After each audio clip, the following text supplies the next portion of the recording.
LGBTQ plus daily evening television news. We're broadcasting live and then we're available on demand. And we're available on all smart televisions, including Roku, Apple Television, Android TV, Amazon Fire TV, YouTube, and Facebook. It's time to queer up the news. It's Tuesday, February 21st, 2023, and we are live and literally out of the closet and into the headlines. So many of your important stories we're going to tell this evening on Queer News Tonight. This is the world's first live daily LGBTQ evening news show, literally out of the closet and into the headlines on Queer News Tonight with Al Ferguson. I'm your anchor at Queer News Tonight, Al Ferguson, and this evening we bring you the news of and a perspective representing the LGBTQ plus community from South Florida, America, and across our planet. This is the world's first and only unedited live LGBTQ plus evening news show. Whatever happens unique in LGBTQ plus news, you will see it and hear it. Hotspots Magazine Happening Out Television Network is a nonprofit 501c3 media company in the same models of PBS and NPR, but for the LGBTQ plus community. Our mission is to support the 10 pillars of our LGBTQ plus community. We want to inform and educate the key issues of our Black community, Latino, lesbian, trans, students and youth, seniors, HIV/AIDS healthcare, business, political advocacy, and faith. Help us support our community. We are part of one of the largest LGBTQ plus media companies in America, Hotspots Magazine and Happening Out Television Network. Our magazine is celebrating 38 years of the LGBTQ plus experience, and our television news, talk, and entertainment shows support our mission to educate the LGBTQ plus and broader community. Well, let's begin by welcoming anchor Adrianna Tender. Adrianna is a transgender advocate and healthcare practitioner. She has extensive education and experience in HIV prevention and healthcare that relates to transgender individuals. She currently works as the program coordinator with Trans Inclusive Group and is the owner of Tender Loving Care Trans Mentoring. She received the Bishop SF Malakani Mahi Transgender Advocate Award in 2019 and has received many other awards. She serves on the National Board of Governors of the Human Rights Campaign, the HRC, and is on the board of directors for the Dolphin Democrats and Black LGBTQ Liberation. She is a member of several civic and political organizations like the NAACP, the Florida LGBTQ Democratic Caucus, and attends Antioch Missionary Baptist Church. Welcome, Adrianna. Hi, thanks for inviting me and giving my life story. It's a good one, though. Thank you. Great one. Let's welcome John Hayden, a journalist for 28 years. He now works for several outlets, including South Florida Gay News, as a reporter and community editor, covering politics, entertainment, and local events directly impacting the LGBTQ plus community. John's interviewed everyone from presidents to Oscar winners. He's starting an OnlyFans account with the name Happening Out of My Pants. Al has already subscribed. And thank you for that, Al. I appreciate your support and $9.99 a month. No. Well, let's welcome anchor Scott Galvin. He is the executive director of Safe Schools South Florida, providing a safe space for LGBTQ plus youth. A member of the North Miami City Council, he's the longest serving LGBTQ plus legislator in the state of Florida. He sits on the board of directors for AIDS Healthcare Foundation and volunteers with the Florida LGBTQ Democratic Caucus. Good evening, Scott. It is my pleasure to be here, and thank you for all having me. Let's welcome next anchor Gregg Shapiro. He's an inductee into the Chicago LGBT Hall of Fame, and Gregg's the author of 9 books, including the forthcoming Refrain in Light. An entertainment journalist whose celebrity interviews and music reviews run in a variety of regional LGBTQ plus and mainstream publications and websites. His movie review column called Screen Saver can be found in South Florida Gay News, San Francisco's Bay Area Reporter, RottenTomatoes.com, and more. Good evening, Greg. Good evening, y'all. And if you have the time, please check out my interviews with Daniel Francesi and Paul Reiser in the February and March issue of The Mirror from SFGN. And we are the reporters for Queer News Tonight. And this evening, we begin with the queer headlines. The LGBTQ plus community in South Florida and across America is diverse. Our community across the world is vast. And here are the bullet points of the Queer News for today, February 21st, 2023. And I would like to wish you all a happy National Pancake Day. And if you're observing the holiday here in South Florida at IHOP, remember you have to bring your own boysenberry syrup. I got to get a new gig. That's all there is to I was it. hoping that was Scotch. All right. Well, let's begin by querying up LGBTQ plus civil rights. Needed now more than ever as LGBTQ plus task force enters its 50th year fighting for existence. 4 years after the roots of resistance ignited the Stonewall uprising, most states still had anti-sodomy laws on the books. Homosexuality was considered a mental illness, and violence against LGBTQ plus people was routine. An arson attack, for example, in New Orleans' gay bar killed 32 people and barely made any headlines. Advocates decided to form a task force with an urgent mission: push for equality at a national level. In 1973, LGBTQ plus activists took that bold step. The task force, the nation's oldest LGBTQ plus advocacy group, is now marking its 50th anniversary, beginning now and throughout the year, and waging a battle over a cascade of bills that have been put in front of community and put our community in the crosshairs. According to the Human Rights Campaign, the HRC, 340 anti-LGBTQ plus bills have been introduced in state houses. About 150 of those would restrict the rights of transgender people, while the task force is leaving no stone unturned to the battle of discrimination and anti-LGBTQ plus rhetoric. It is also holding the Winter Party Festival on March 1st through the 7th. This will be the 30th anniversary of the Winter Festival, a week-long celebration of music, dance, and community, with an aim to raise critical funds for our organization to support its mission to help advance the LGBTQ plus movement. I like losing control. I get high when I'm feeling so low. I'm not focused and I'm ready to go, ready to go. Nah, it's like falling from grace. I know I'm there 'cause I found my way. I'm feeling fire and I'm ready to say, ready to say. Nah, I hear these voices in my head. I'm tripping, I'm trying not to listen. I'm distant. I'm trying not to lose my mind, but it's working me overtime. And I think that it's about time that I reach the sign. Well, I think that's a perfect way to celebrate the 50th anniversary. We can talk about our LGBTQ community and the rights that we're fighting for, and we can dance on the beach. We're capable of doing both things simultaneously. Of course, we're looking forward to the Winter Party here in South Florida. If you're here in South Florida, make sure you turn out to the many parties and events that are going to take place. More importantly, however, than the party is the advocacy. And the task force has been front and center. Adrianna is on the board of governors of the HRC. The HRC, GLAAD, and the National Task Force are front and center in our fight for what's going on in America. And I can't remember, of being a person of the age that I am in community. Honestly, I can't remember a time when we summarize this story about what was born out of the discrimination and hate of the 1970s. We were facing Anita Bryant. We were facing false claims of parental rights and grooming of our children, and all of the things that grew out of the 1970s.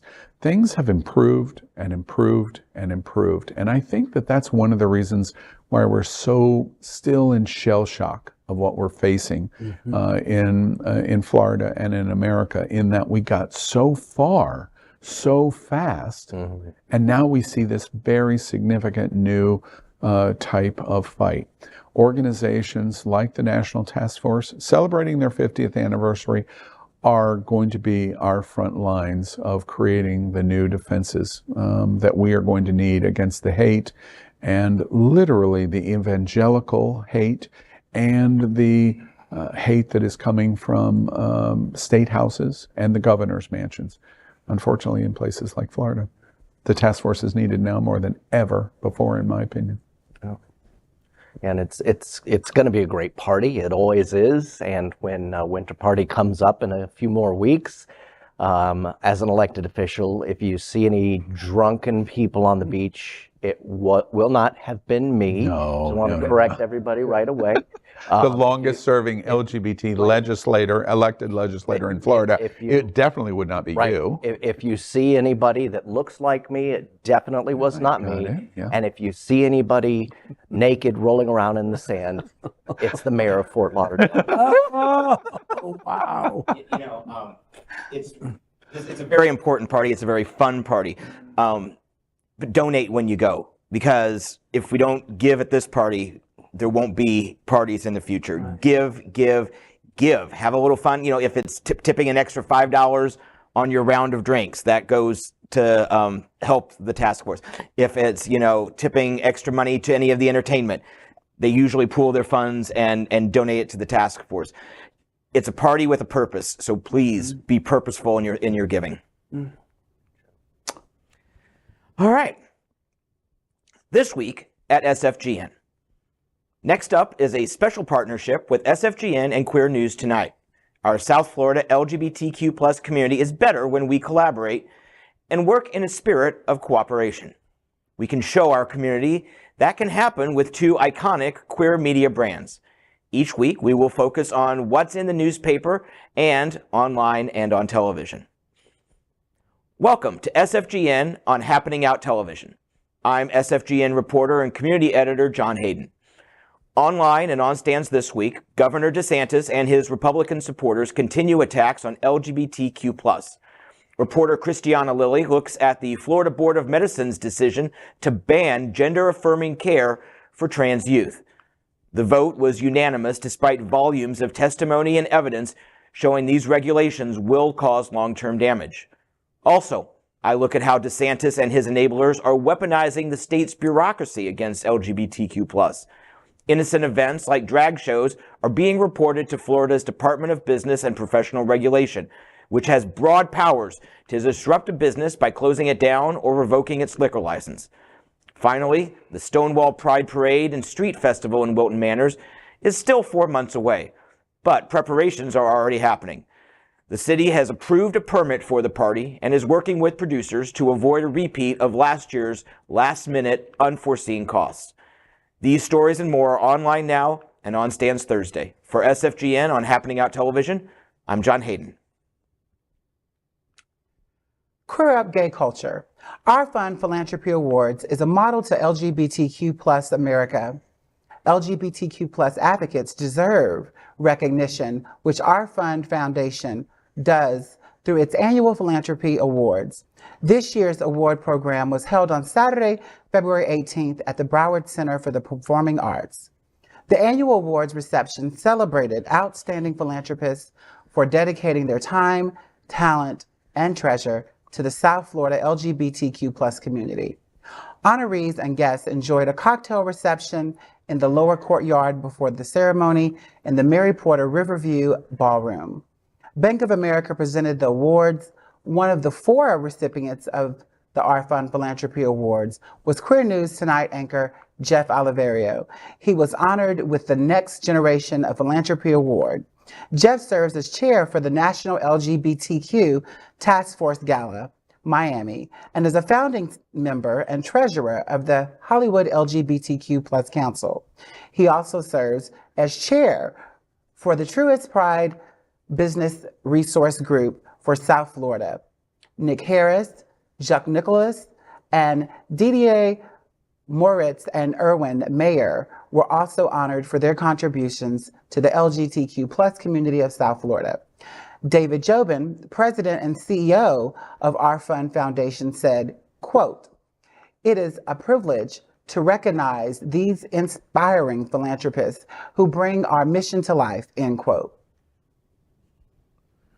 It's really inspiring. You know, I know Jeff. I wasn't able to go to the service, but you know how great it is whenever we're able to gather and celebrate ourselves, because it's lost a lot in today's society. So I'm very proud of Jeff.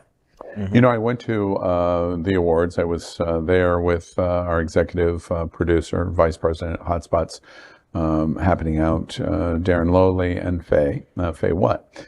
And it is a really unique event, different than our galas that recognize community leaders and our lions and champions in community. It's different from the standpoint of it's the focus of philanthropy giving, which is a little bit different. You can be a great advocate in many different ways in our community. Our fund focuses on the return of service. And Jeff Oliverio is one of the winners, as being recognized as one of the new young champions in philosophy. In philanthropy, you think about it. In this season, he's chairman of the National Task Force Dinner at Miami Beach. They raise almost $1 million. He is helping, along with Todd Del May, to lead the Hollywood LGBT Council. They just did My Hollywood Pride, very successful, wonderful event, which was sponsored by Safe Schools. I told you what a great partnership I thought Safe Schools and My Hollywood Pride was. And Jeff is voicing up support in so many different ways. And the other philanthropists that are recognized in their support, I think is very positive for our community, because our fund is a unique fund in America, 20-some million dollars in the fund that basically is designed to completely do nothing but give back to community. It is designed to create lifelines and grants to help propel LGBT in so many different ways.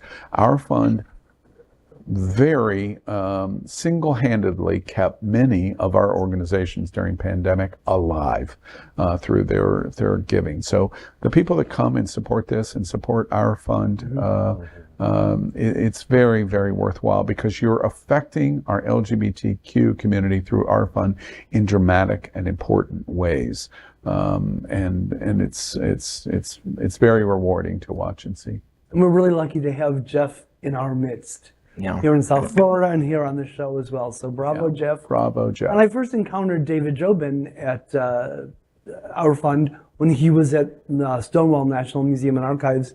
And the work he's doing with our fund is equally as commendable as what he did there.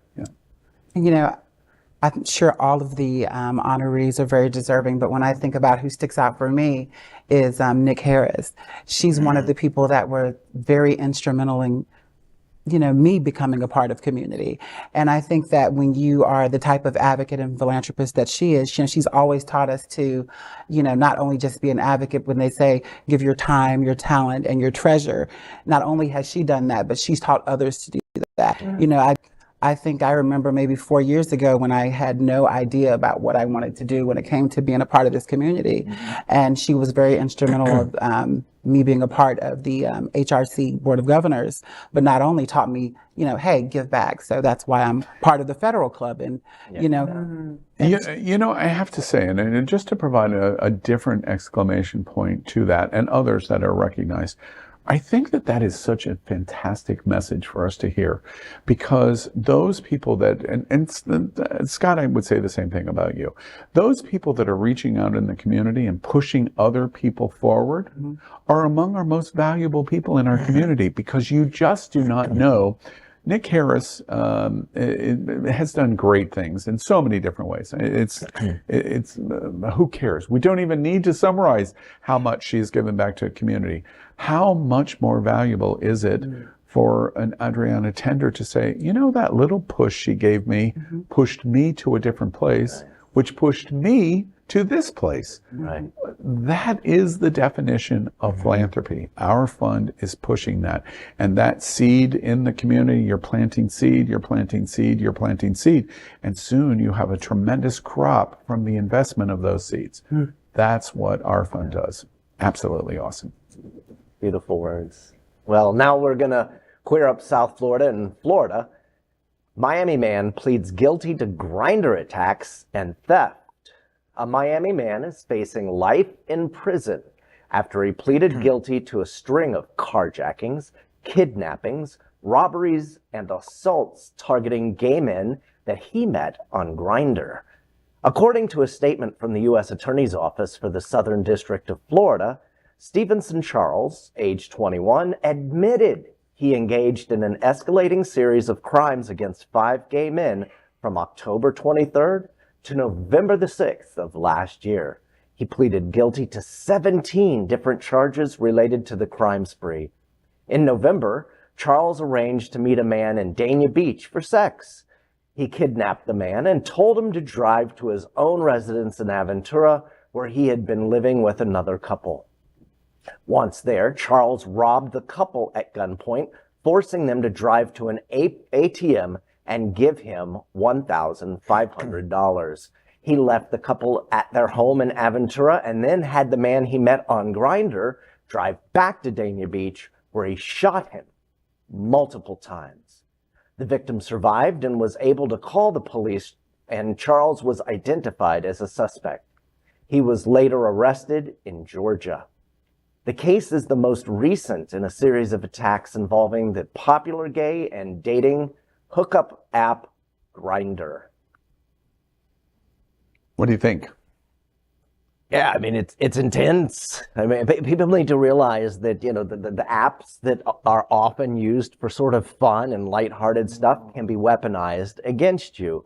And you need to realize that a lot of the people we interact with out there in the internet world don't have our best interests at heart. So, you know, I think we've been lulled into a certain sense of safety about it, because yes, you shouldn't go and meet up with people at their homes or in parking lots, but we also, in the back of people's minds, there's, well, the app knows where he is, you know, the app can pinpoint back to a certain spot, and you sort of feel comfortable because, you know, while we are all being watched, everybody else is being watched too. So you think, okay, well, my phone will tell people where I'm at, and they will also be able to say, connect us back to this one, to the other person. So I think people have started to feel safe, Right. which they shouldn't. It's still a very dangerous world out there. I mean, it's still a dangerous choice to meet someone at a club, which I know, which is so for people over 40 years old. But for people to meet at a club and take someone home, because it can still be dangerous. You don't know what they've got in their home, a taser under their mattress, whatever they've got going. Yeah. So this is a reminder to be safe. So what's the alternative? What is the person? We won't even say the gay guy, just the person. What are they to do in terms of dating and hooking up? Well, it's about behaving responsibly on social media. In other words, use your brain before all the blood rushes to your nether regions. I mean, really and truly think for a second. I mean, seriously, just be cautious. You know, this story is interesting to me because if I was you, I'm not in Grindr. I know it's but you're on OnlyFans. It's scrubbed. Well, there might be some truth to that.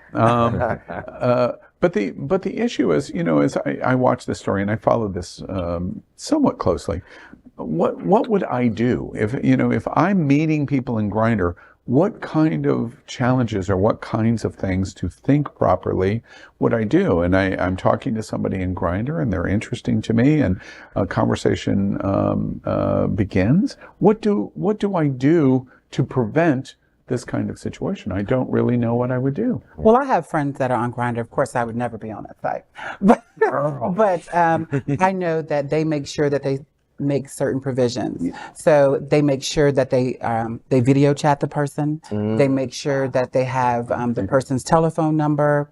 And those are two things. Do they let their friends know where they're going also? No. No, they don't do that. No, they don't want to share the goodies. But when I think about Grindr, I had a friend that used to use Grindr all the time, and I remember she had met someone, and she didn't want to report it, but she got raped by someone on Grindr, and was a real estate agent here in Wilson Manors, and didn't want to report it to the police, and ended up killing herself behind it.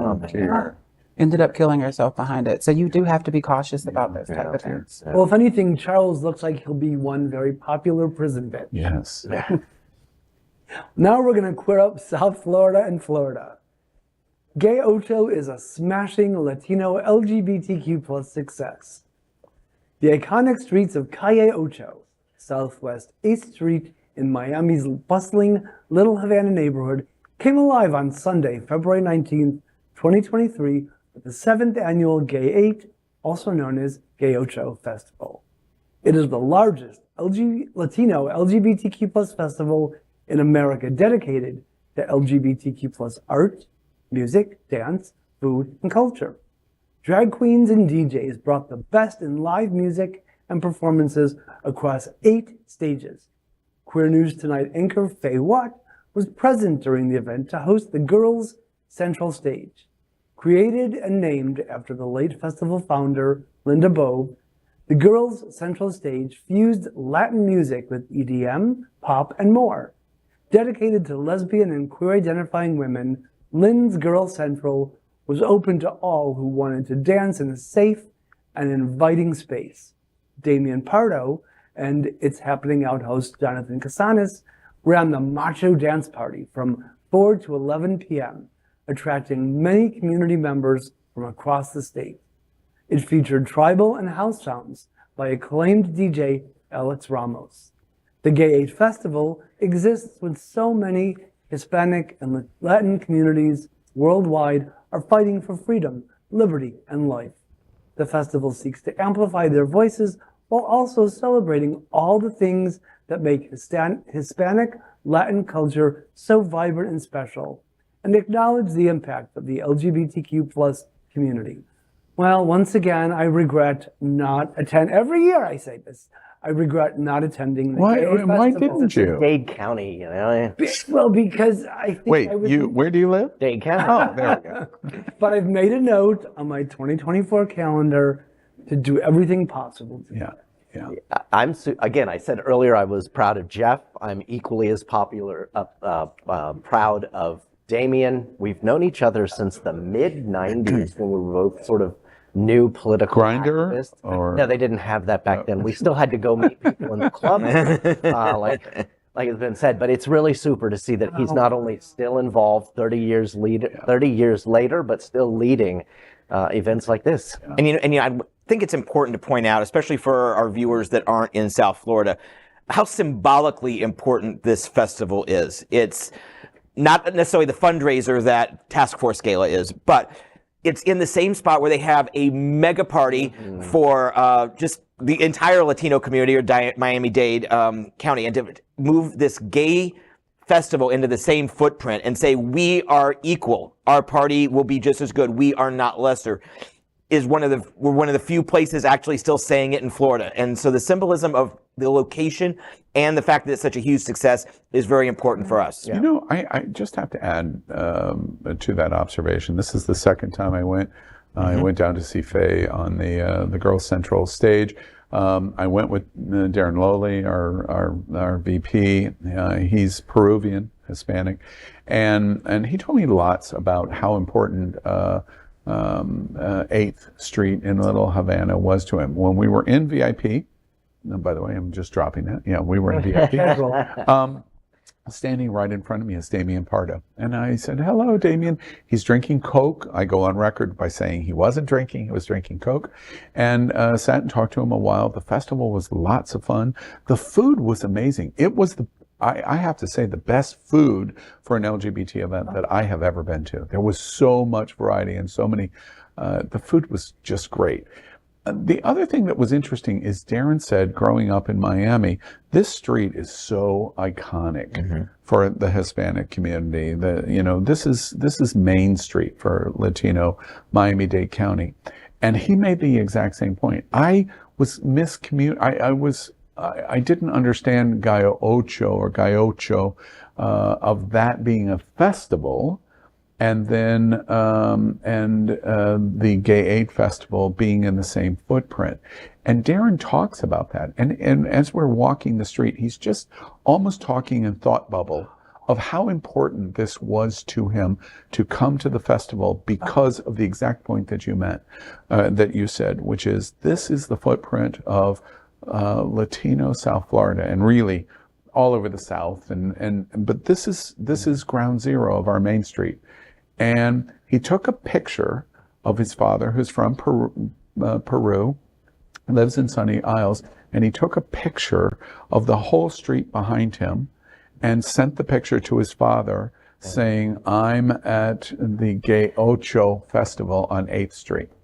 And his father replied back to him, wow, that's terrific. Have fun. Oh. And it was to that point. The reason why it was so important is it's the exact same footprint as the straight community, indicating it's okay for the gay community. I thought, therefore, the festival is beyond value for us. It's beyond value. Well, let's queer up politics. President Jimmy Carter will be remembered as a Christian evangelical who believed Jesus would approve of gay marriage and even more. The oldest living ex-U.S. President, Jimmy Carter, was seen showing support to the LGBTQ plus community and same-sex marriage during an interview that he gave to HuffPost Live a couple of years ago. Former U.S. President Carter said he believed Jesus would approve of gay marriage. That is an exact quote. However, churches that disagree with same-sex marriage should not have to perform them. In the interview, Carter also said, quote, I have a hard time believing that Jesus would approve abortions unless it was because of rape or incest or if the mother's life was in danger. So I've had that struggle, end quote. The interviewer asked Carter about his political career since he is a man of faith and comes from a church tradition. Carter said there was never any serious conflict between his faith and political responsibilities. The interviewer then quickly asked about gay marriages, to which Carter said, quote, there's no problem with me, you know. I think everybody should have the right to get married regardless of their sex, end quote. The only time where he said he would draw a line is he does not favor the government forcing a local church congregation to perform gay marriages if they didn't want to. He suggested that two partners who want to get married could go or should be able to go to a local courthouse or a different church and get married.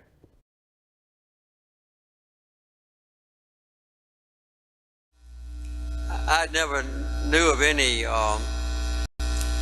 word or action of Jesus Christ that discriminated against anyone because of whom they were.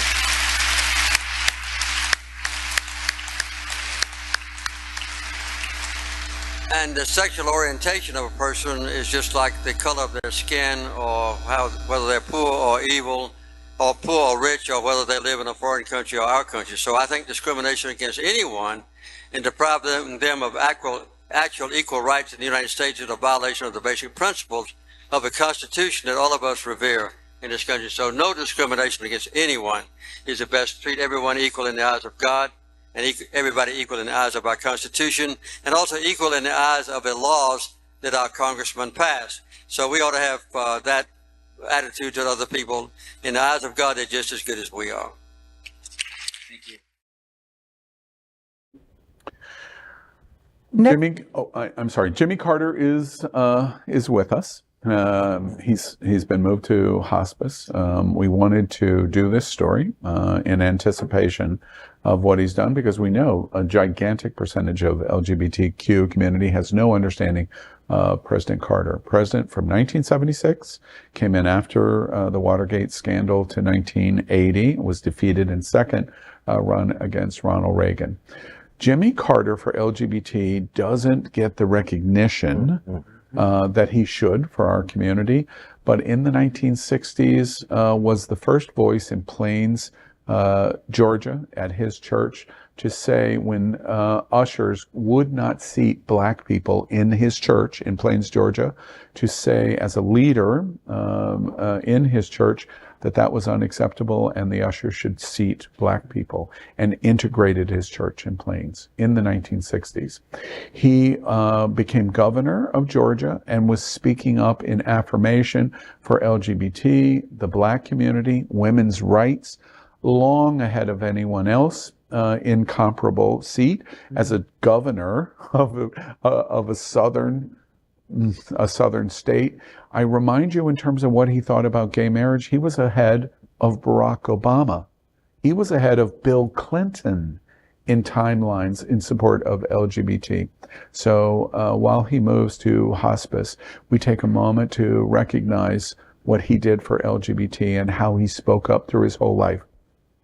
I had a great experience. I've been trying to identify the date. I think it was around 1989. Americus, Georgia, in central Georgia, is the home. It was the original home of Habitat for Humanity. The reason Jimmy Carter was so fundamentally involved in Habitat for Humanity, of which they've built millions of homes worldwide, was because of the proximity of Americus and Plains. And he became president of the United States. And then after leaving his presidency, he pushed Habitat for so much because they were neighbors in Plains and Americus, Georgia. And I went to Americus in, I think it was 89, because there was a hotel there that was very famous and I wanted to stay at it. And I went with a friend and we went to Plains and we were there for the weekend. And I read, oh, you can go to Jimmy Carter's church that he goes to. And this was, 15 years or no, 9 or 10 years after he was president. And I went to the church and he did a Bible study and all you had to do was walk into the church and President Jimmy Carter was doing a Bible study. It's one of the great memories of my entire life. And I didn't understand his importance of voicing support for LGBT at the time, but I do now. And we take a moment to recognize that in advance of what the inevitable is. He's had a full life. He's 98 years old. And also, I think what's really super interesting about Jimmy Carter is arguably over the last 43 years, he's 98 years old, he accomplished more in his life after being president of the United States in terms of impact of people of color, on women, on LGBT, on peace, on voting initiatives and democracy across the world than when he was president of the United States. Compare and contrast that in a negative way to Donald Trump, Jimmy Carter.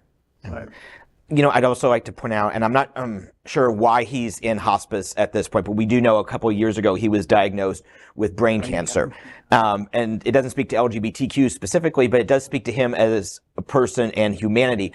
After the diagnosis, he did not retire out of the public spotlight. He was still at Habitat for Humanity sites, building houses. He was still holding his Bible studies at his church. He did not give up on himself. And by not doing that, he has continued to be there for his community and our community. So I hope he and his family are comfortable and at peace in these days.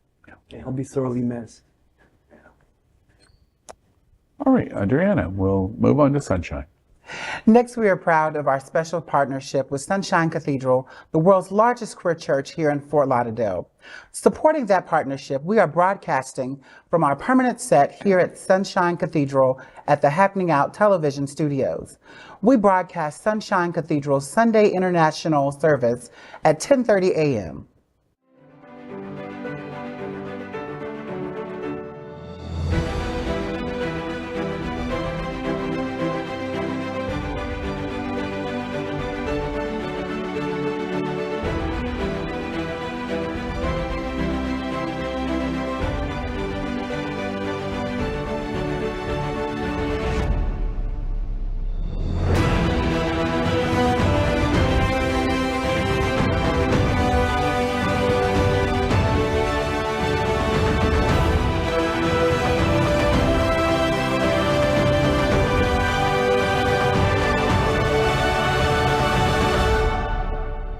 I'm Jeff Delmay. I'm a husband and a father of a 12-year-old son and a queer activist. And Sunshine Cathedral is my queer church. That is today's news for the LGBTQ plus community on the world's first and only daily LGBTQ plus evening news show. If our community is important to you, share this news with your friends and family. Are you, like most of America, part of our very large television audience, watching this live LGBTQ plus news broadcast right now on Roku, Apple TV, Android TV, and of course, Amazon Fire TV. Queer News Tonight is the only live LGBTQ plus digital television show in the world that is out of the closet and into the headlines. We need your support. If our community is to grow, we must tell our stories and bring them to the attention of the broader world. This is the only place in the world that tells these types of LGBTQ+ stories in motion and sound. That is the passion of Hotspots Magazine, Happening Out Television Network, and Queer News Tonight. I'm your anchor, Al Ferguson, and on behalf of these LGBTQ+ reporters, the anchors of Queer News Tonight, including Adrianna Tender, John Hayden, Scott Galvin, and Gregg Shapiro, we will see you daily at 8 p.m. And to our LGBTQ+ world, we wish you good night. Good night, everyone.